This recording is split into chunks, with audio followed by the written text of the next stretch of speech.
We have 428 agencies. America is being smothered by overregulation. It's like I call it slow strangulation by overregulation. The federal government is spending America into bankruptcy, which is crazy. It's sort of, and that's really what leads to inflation. Is that when the government spends more than it brings in, that's what causes inflation. Boom, right there. Got it. You nailed it. Joining us now, Howard Lutnick, CEO of Cantor Fitzgerald and co-chair of the Trump transition team, and long and dear friend. Howard, thank you for coming on.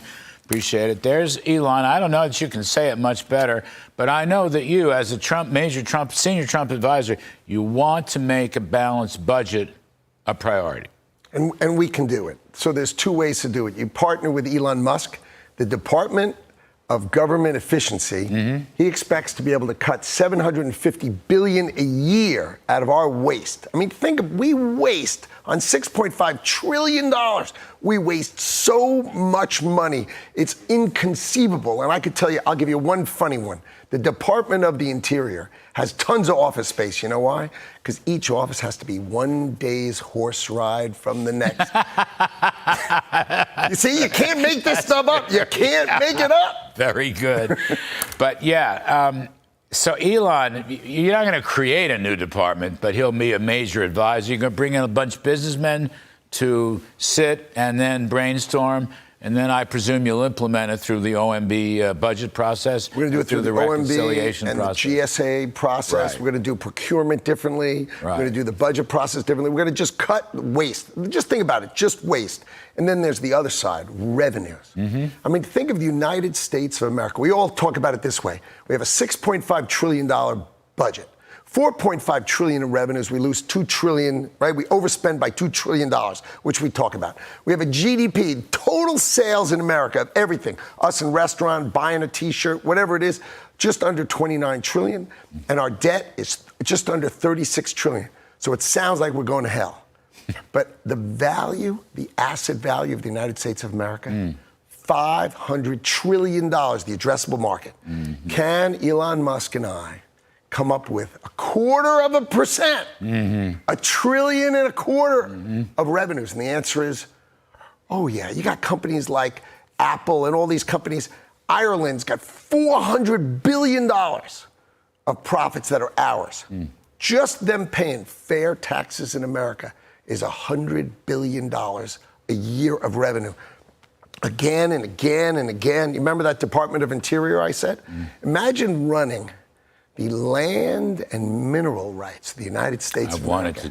I've wanted to do this for 40 years. I'm not kidding. Going back to when I was a kid as an assistant in Reagan's budget office, I wanted to do that. But how would you like to be partners with Elon Musk in doing it? I mean, the guy's the coolest guy in the world, and he's going to do it with me. We're partners in it together. That's exactly the right approach. We are going to balance the budget. We're going to bring in the greatest people in the world, and we are going to balance the budget for Donald Trump to do it. And you know what? If he doesn't get elected, we're going to raise taxes. We don't understand the corporate tax rate. Just raise it so more goes to Ireland. Or we're going to bring the money here, bring the jobs here, bring business here, and balance the budget of the United States of America. And this is going to be the most fun you could ever have. Ireland, by the way, is an interesting benchmark with a 12.5% business tax rate. That's something that's where we should be. And Trump wants to go to 15 if it's made in America. I think he's right. He has said, so you are saying, Elon is saying, if you spend more than you take in, at some point that is guaranteed to bump up the inflation rate by a lot. It's exactly what we saw in the first years of the Biden-Harris administration, is it not? Of course. So my favorite thing is the American Rescue Plan, which was by Biden-Harris, March of 21, right? So the Democrats get power. They want to help with COVID, but too late. COVID, we're already bouncing back from COVID. The economy's ripping, all the companies are ripping.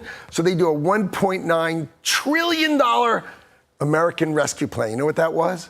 That was inflation in the middle of 2022, baby. Because look, pure inflation. If you do tariffs, let's say I put a tariff on your mug. Your mug is more expensive. I get it. Your mug is more expensive. I'll buy a different mug. But I tell you what, if you print money and just give money to everybody, every mug's more expensive. And did the That's inflation. And did basically the same thing a year later with another one. Oh, the Inflation Creation Act. Oh, sorry, the Inflation Reduction Act. I mean, really. Another trillion. So you just pump this money out. Eggs get more expensive. French fries, right? Donald Trump goes to Pennsylvania and he serves French fries. You know, French fries are up 44%. Like, oh yeah, there's no inflation. We're all not worse off. Most people's income is not up 44%, but Donald Trump, he's doing the French fry thing, up 44%. What a hosing of America. It's a hosing of America, and we've got to stop it. And I think it's worth noting, I mean, growth, when President Trump addresses all this, he throws in growth. I mean, he said it to the Wall Street Journal editorial board in a very important meeting that was written up in the Saturday paper. I'm sure you saw it. The tax cuts are going to pay for themselves. They have paid for themselves. The revenues from the 2017 tax cut, we're still in the 10-year budget window. They're way above all the estimates by the Congressional Budget Office or the Joint Tax Committee or other ne'er-do-well agencies. I mean, that's part of the solution. Trump says we're going to have more overtime work, we're going to have more producers, and we're going to have more jobs. That's what he answered to the Journal editorial board. Those things can't be inflationary. They're counterinflationary. They're counterinflationary. You saw 2017. So what's he go when he leaves office? Just before COVID. So let's go to 2019. 3% wage growth, 3% GDP growth, and under 2% inflation. Where's the bad part? I just want to see where's the bad part. It just doesn't make sense what they're saying. The facts are crystal clear. You've got to grow the economy. You've got to grow the ability for America to earn its way back. You can't close our lithium mine and then buy lithium in Australia. Elon Musk buys, he told me he buys his lithium in Australia. He goes, I could buy it in Nevada, but they close our mine. So he ships it from Australia to make batteries. And how much does that cost?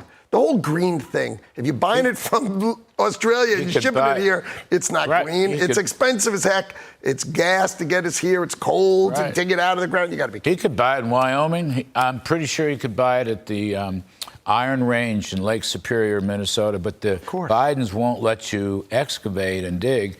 And so, therefore, we're dependent on China, which I think is another important characteristic. Howard, just give us a word. I'm not looking for names because it's way too early for that. But in terms of the process of the transition, give us a word on that, if you would.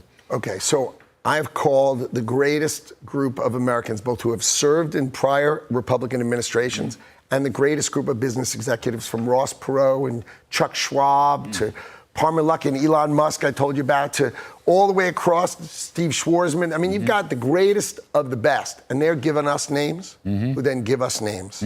Everybody who walks into this administration will be vouched for. So I had a conversation with the CEO of a $100 billion company. He's 62. I said, when are you turning 63? After he gave me names, I said, when are you turning 63? He said, January. I said, and what's your next move? You're going to make a couple $100 more million? That going to change your life? Why don't you serve and take this chance to do it? And he goes, why? What do you think I would do? I go, I don't know.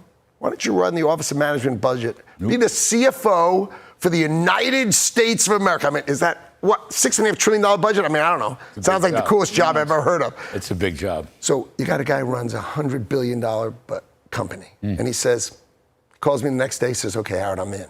I mean, we are going to field the greatest set of athletes ever. This is going to be the best. We're going to balance the budget for Donald Trump. We're going to make this the greatest administration ever. He's got one term, and we're going to hit the ground so hard, so fast. It's going to be amazing. Howard Lutnick, sounds great. Terrific stuff. Thank you very much.